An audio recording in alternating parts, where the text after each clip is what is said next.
All right, and we are in journal page 32, that lesson 10-1. Okay, it says fill in the unit box, complete the fact extension.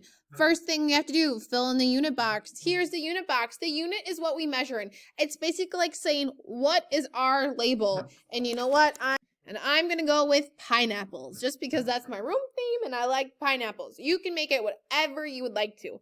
Then it says, okay, so we did our first part. We filled in the unit box. So that's like saying 12 pineapples minus 7 pineapples, right? We're going to complete the fact extension. This is what we did in our math message this morning, right? We subtracted some and we added some. I want you to practice these on your own since you did them with me in the first video. So go ahead and complete number 1, 2. Oh, look at, you can do 3 and 4 all by yourself. I know you can. But you know what? We will go over, which one do we want to do? Let's look at number 4 together. So then you can explain it. Okay, it says 14 minus 9 equals what? 14 take away 9. Well, I know that 10 take away 9 is 1, so I should just add 4 more. 1 plus 4 is 5. I know my answer is 5. Okay. How much? Okay, I see. Look at this, you guys. We are subtracting 9 from each of them. I see all of my numbers end with a 4. All of my numbers end with a 4. So you know what? I know that all of my ones place are going to end with a 5. Our tens place is just going to change a little bit. So if I had a 1 here and now I added, how much more did I add to get from 14 to 24? If you said 10, you're right. So all I have to do is add 10 more to my answer. 10 more to my answer, which would be 15. Oops, that wasn't the best 15 in the world, but I think you know what I'm trying to say. When this was right, remember 24 minus 9 equals 15. How can we check it?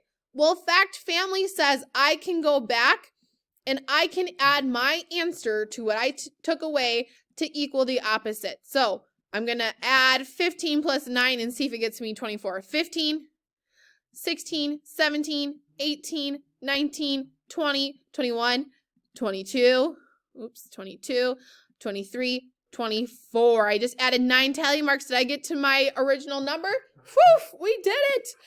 Okay. If I added 10 to get to 24, how much do I get from 24 to get to 54? How much did I add to 24 to get to 54? Well, 2 to 5 is 3. So if you said I add 30, you are correct. So you know what I have to do? If I added 30 more to the previous number, I just add 30 more to my answer, right? If I am adding 30 more to what I'm taking away, that means my answer is 30 more. What's 15 plus 30? Maybe you think about it like on a clock. What's 30 minutes plus 15 minutes? It brings us to the 45 minutes. So I have 45 as my answer. If I took 45 plus 9, if I went backwards for Fact Families, I should be able to work backwards and get 54. Let's try it one more time. Count with me. 45, let's add 9. 45, 46, 47, 48, 49, 50, 51, 52, 53, 54. Did I get my starting answer? I did, but I have to make sure I cross this tally. There we go. Bundle them all together. Whew! Explain how you used a basic facts to help you solve problem 4. Our basic facts were 14 and 9. 14 minus 9 was our basic fact, and we got 5. How did we use that to find the rest of our answers? Write that on problem number 5. Okay, this says add or subtract to complete these problems on your calculator. You may also use a number grid or base 10 blocks. It says enter 33 into your calculator. If you don't have a calculator at home, we can just use our brains, but sometimes they're on phones or there's an app on the iPad. Okay, 33, and we need to make it 40. So first of all, is 40 greater or less than 33?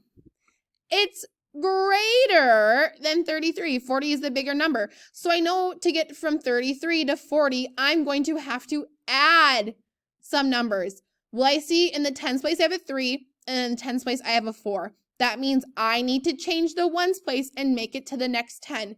3 plus what makes 10? If you said 7, you're correct. 33 plus 7 brings us to 40. Use what you know about this basic fact to get from 80 to 73, right? Is 73 greater or less than? It is less than, so our symbol would be subtracting. We're taking away from 80. How much? I see it's at a 10, and we need to make it less. Look at our two numbers are the same, and they end with this same ones digit. Okay, 23 also less than 80, so I know I'm going to take it away. Figure out what the rest of our numbers are and use that to help you with number 7. Number 8 says, what combination of 10 helped you solve problem 6? Explain. What combination of 10? Well, do you remember I said, what do you add to 3 to make a 10? 3 plus what did we do? And how did that help you with the rest of problem number 6?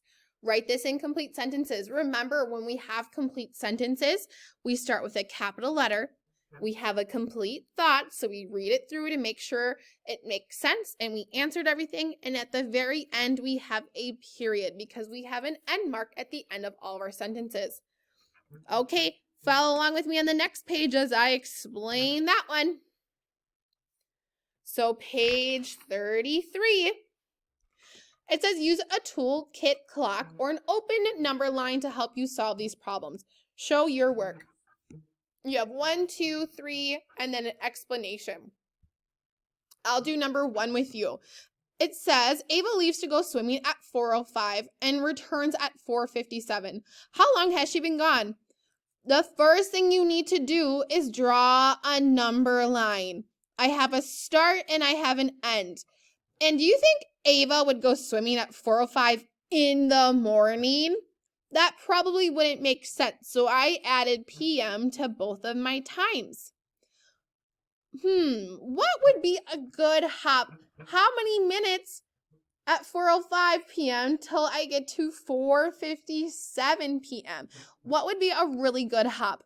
Well, you know what? I want to get this to a 0, an even number. How would I get to my next 10?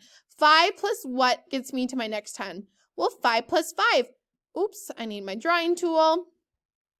I would go 5 minutes and my arrow, so I have to label this with a 5M for minutes. And that brings me to 4:10. Do I know what I need to add to 10 to get to my 10 right before 4:57? Well, I can't go to the next hour. It's almost 5, but it's not. So I know that 10 plus 40 is 50, and 50 comes right before 57. So I'm going to hop 40 minutes because 4 10s plus 1 10 equals 5 10s. That's 50. So 40 minutes. That doesn't look like the prettiest 40, but I think you get my point. 4:50. If I'm at 4:50, how many more minutes do I need until I get to 4:57? Well, my hour is the same, 4 and 4. My 10 is the same, 5 and 5. Now I just need my ones. 0 plus what gets me to 7? Well, 0 plus 7 gets me to 57. And I'm going to put M for minutes. Am I done yet? Nope. It says, how long has she been gone? You didn't tell me how long. So what I need to do is I need to add my minutes up. So let's go 5 plus 7. 5 plus 7 is, or 7 plus 5. 7 plus 3 is 10. 5 is 2 more than 3, so 10 plus 2 is 12. I get that. And then my last time is 40. 12 plus 40 equals what? Always start in our ones place. 2 plus 0 equals 2. And 1 plus 4 equals 5. My answer is 52 minutes Ava was swimming for. Awesome. I want you to use that for number 2. And I want you to use that for number 3. Number 3 says Latoya leaves for school at the time shown on the first clock. So your job is to first write down what time this is. She returns home at the time shown on the second clock. You need to figure out what time this clock says. Write it right above your clocks. When you have those 2 times, draw your number line and put the first time here and the next time there. Hop hours and minutes until you figure out how long is Latoya away from home. Once you have your number line drawn here, draw it right here. Draw your number line, have the starting this clock and the ending this clock. So write your time here, and it goes in the front. And write the time of this clock, and it goes at the end because that's when school ended. Then use your hops just like up here. Use your hops that you understand. Last one says, explain how you figured out the length of Latoya's school day. How did you use this number line to figure out her school day? When you're done with this, hop on over to the next page and complete math boxes. You will have to send all of these pictures of your work to your teacher. Keep on being awesome.